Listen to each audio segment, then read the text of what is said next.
ఇక డీటెయిల్స్ చూద్దాం. బీజేపీ రెండో జాబితాను విడుదలైంది. 72 మంది అభ్యర్థులతో ప్రకటన విడుదల చేసింది బీజేపీ. రెండో జాబితాలో తెలంగాణ నుంచి 6 స్థానాలకు చోటు కల్పించింది. ఇక ఆదిలాబాద్ నుంచి నగేష్, మహబూబాద్ నుంచి సీతారాం నాయక్, మెదక్ నుంచి రఘునందన్ రావు, మహబూబ్ నగర్ నుంచి టీకే అరుణ, నల్గొండ నుంచి సైదారెడ్డి, పెద్దపల్లి నుంచి గోమాస శ్రీనివాస పేర్లను ఖరారు చేసింది బీజేపీ అధిష్టానం.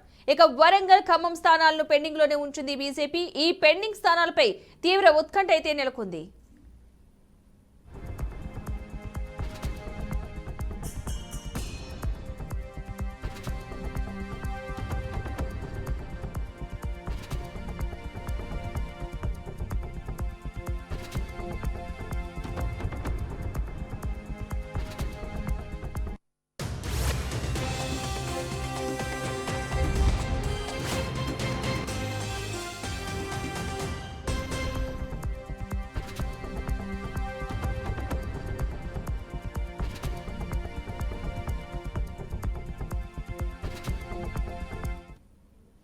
ఇక బీజేపీ రెండో జాబితానైతే విడుదల చేసినట్టుగా తెలుస్తుంది. 72 మంది అభ్యర్థులతో బీజేపీ రెండో జాబితాను విడుదల చేయడం జరిగింది. ఇదే అంశానికి సంబంధించిన పూర్తి సమాచారాన్ని మా ప్రతినిధి రాజశేఖరాచారి అందిస్తారు. శేఖర్.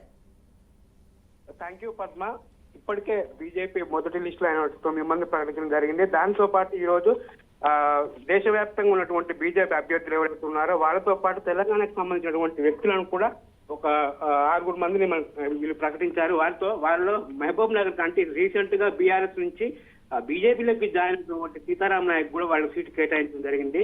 అలాగే మెదక్కు రఘునందన్ కేటాయించారు. మహబూబ్ నగర్ నుంచి డీకే అరుణకు ఆల్రెడీ కన్ఫర్మ్ చేశారు. ఎందుకంటే ఇంతకుముందు డీకే అరుణకు మరియు జితేందర్ రెడ్డి మధ్య ఉన్నటువంటి పోటీ చాలా తీవ్ర పోటీ ఉందని చెప్పేసి వాళ్ళిద్దరి మధ్య లువ్వాయినా కొంచెం పోటీ లేకున్న నేపథ్యంలో ఈ రోజు బీజేపీ అధిష్టానం ఒక క్లారిటీ ఇచ్చింది.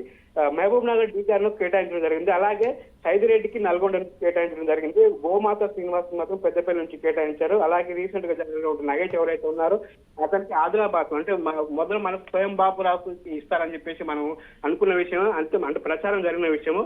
అలా కాకుండా స్వయం బాపురావు పక్కన పెడుతూ ఆదిలాబాద్ సంబంధించినటువంటి సీట్ మాత్రం నగేష్ కి అంటే ఇక్కడ చూసుకుంటే బీఆర్ఎస్ ఎవరైతే రీసెంట్ గా బీజేపీలోకి జాయిన్ అయ్యారో వాళ్ళకే ప్రాముఖ్యత ఇస్తూ వచ్చింది. దీంట్లో భాగంగా ఇంకా 2 స్థానాలు పెండింగ్ లో ఉన్నాయి. దాంట్లో వరంగల్ నుంచి 6 రమేష్ అని వాళ్ళ పరిశీలన ఉంది. అలాగే ఖమ్మం నుంచి జలగం వెంకట్రావు. అయితే 6 రమేష్ మాత్రం నిన్నటి వరకు ఆల్రెడీ అమిత్ షాను కలవడం జరిగింది. దాంతో పాటు కిషన్ రెడ్డితో సంప్రదింపులు కూడా చేయడం జరిగింది. మొత్తానికి లాస్ట్ బీజేపీలో చేరతారనే మూమెంట్ రేపు లిస్ట్ ప్రకటిస్తున్న నేపథ్యంలో ఈ రోజు ప్రెస్ మీట్ పెట్టి నేను బీజేపీలోకి జాయిన్ అవుతున్నా అని చెప్పేసి ప్రెస్ మీట్ పెట్టే సందర్భంలో బీఆర్ఎస్ నేతలు ఎవరైతే ఉన్నారో దయాకర్ కావచ్చు మరియు హరీష్ రావు కావచ్చు వీళ్ళంతా ఏం చేస్తారంటే ఆయన ప్రెస్ మీట్ పెట్టకుండా తీసుకొని పోయి కేసీఆర్ దగ్గర తీసుకుపోయి ఆయనతో కల్పించడం జరిగింది. ఆయనకు ఒక హామీ ఇవ్వడం జరిగింది.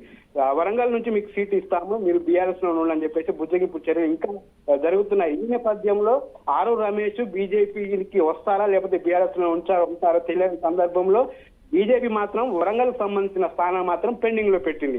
ఇక ఖమ్మం చూసుకుంటే జలగం వెంకట్రావు కూడా బీఆర్ఎస్ నుంచి బీజేపీలోకి వచ్చాడు. కాకపోతే ఆయన కూడా ఇంకా కన్ఫర్మ్ కాలేదు. మా 3వ లిస్ట్ లో ఆయన పేరు వచ్చే అవకాశంగా ఉంది. మొత్తంగా ఈ రోజు మాత్రం 6 రమేష్ సంబంధించినటువంటి విషయమే మొత్తం ఈ రోజు ట్రెండింగ్ నడుస్తుంది. ఇప్పటి నేను అమిత్ షాను కలవలేదని చెప్పేసి ఈ రీసెంట్ ఇంత ముందు సాయంత్రం కూడా ఆయన ప్రకటించడం జరిగింది. అలాగే బీఆర్ఎస్ లోనే నేను ఉంటానని చెప్పేసి మరోమారు చెప్పడం జరిగింది.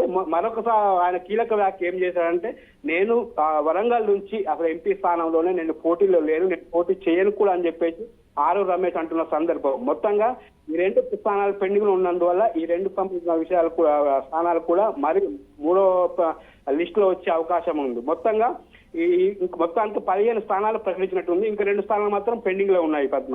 Right, thank you Rajasekharachari.